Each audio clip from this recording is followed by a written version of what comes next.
ಭಗವದ್ಗೀತೆ ಅಧ್ಯಾಯ 3 ಕರ್ಮಯೋಗ ಶ್ಲೋಕ 20 ಕರ್ಮಣೈವ ಹಿ ಸಂಸಿದ್ಧಿಮಾಸ್ಥಿತಾ ಜನಕಾದಯಃ ಲೋಕಸಂಗ್ರಹಮೇವಾಪಿ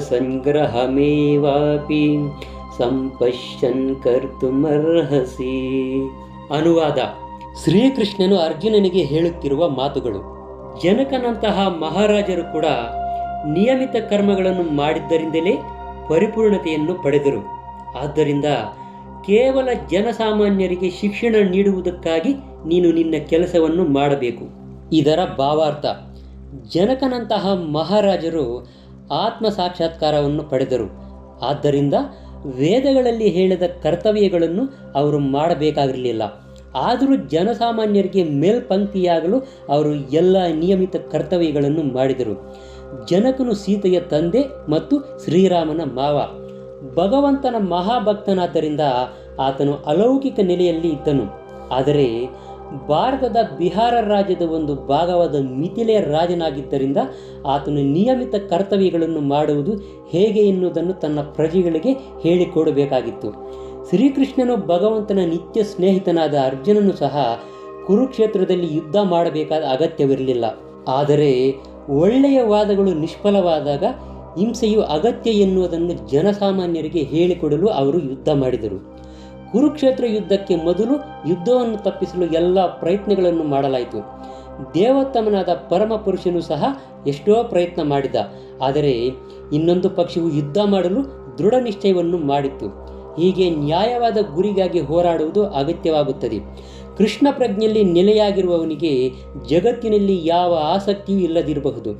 ಆದರೂ ಆತನು ಹೇಗೆ ಬದುಕಬೇಕು ಮತ್ತು ಹೇಗೆ ಕೆಲಸ ಮಾಡಬೇಕು ಎಂದು ಜನರಿಗೆ ತೋರಿಸಿಕೊಡಲು ಕೆಲಸ ಮಾಡುತ್ತಾನೆ.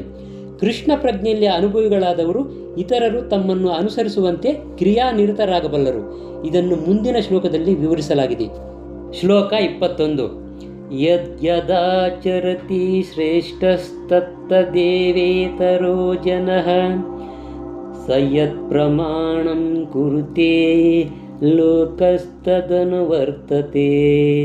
ಅನುವಾದ: ಶ್ರೇಷ್ಠನಾದವನು ಹೇಗೆ ನಡೆದರೆ ಹಾಗೆ ಸಾಮಾನ್ಯ ಜನರು ಕೂಡ ಅನುಸರಿಸುತ್ತಾರೆ.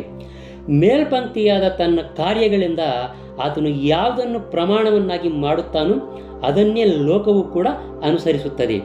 ಇದರ ಭಾವಾರ್ಥ: ಸ್ವಂತ ಆಚರಣೆಯಿಂದ ಜನರಿಗೆ ಶಿಕ್ಷಣ ಕೊಡುವ ನಾಯಕನು ಯಾವಾಗಲೂ ಜನರಿಗೆ ಬೇಕು.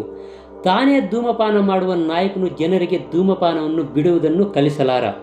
ಚೈತನ್ಯ ಮಹಾಪ್ರಭುಗಳು ಹೇಳಿರುವಂತೆ, ಶಿಕ್ಷಕನಾದವನು ಇತರರಿಗೆ ಹೇಳಿಕೊಡುವ ಮುನ್ನ ತಾನು ಯೋಗ್ಯ ರೀತಿಯಲ್ಲಿ ನಡೆದುಕೊಳ್ಳಬೇಕು. ಆ ರೀತಿಯಲ್ಲಿ ಬೋಧಿಸುವನನ್ನು ಆಚಾರ್ಯ ಅಥವಾ ಆದರ್ಶ ಗುರುವೆಂದು ಕರೆಯಲಾಗುತ್ತದೆ. ಆದ್ದರಿಂದ ಸಾಮಾನ್ಯ ಮನುಷ್ಯನಿಗೆ ಬುದ್ಧಿ ಹೇಳಿಕೊಡಲು ಗುರು ಶಾಸ್ತ್ರಗಳ ತತ್ವಗಳನ್ನು ಅನುಸರಿಸಬೇಕು.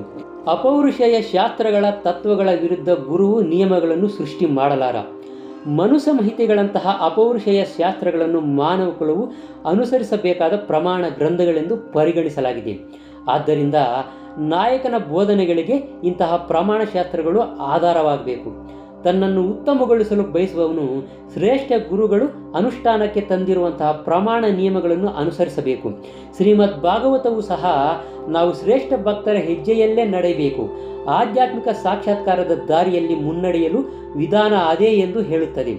ಅರಸ ಅಥವಾ ರಾಜ್ಯದ ಆಡಳಿತದ ಮುಖ್ಯಸ್ಥ, ತಂದೆ, ಶಾಲೆಯ ಉಪಾಧ್ಯಾಯ ಇವರೆಲ್ಲರನ್ನೂ ಮುಗ್ಧ ಜನಸಾಮಾನ್ಯರ ಸಹಜ ನಾಯಕರೆಂದು ಪರಿಗಣಿಸಲಾಗುತ್ತದೆ.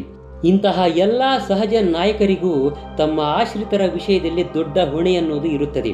ಆದ್ದರಿಂದ ಅವರಿಗೆ ನೈತಿಕ ಮತ್ತು ಆಧ್ಯಾತ್ಮಿಕ ಸಂಹಿತೆಗಳ ಪ್ರಮಾಣ ಗ್ರಂಥಗಳ ಪರಿಚಯ ಅನ್ನೋದು ಚೆನ್ನಾಗಿ ತಿಳಿದಿರಬೇಕು.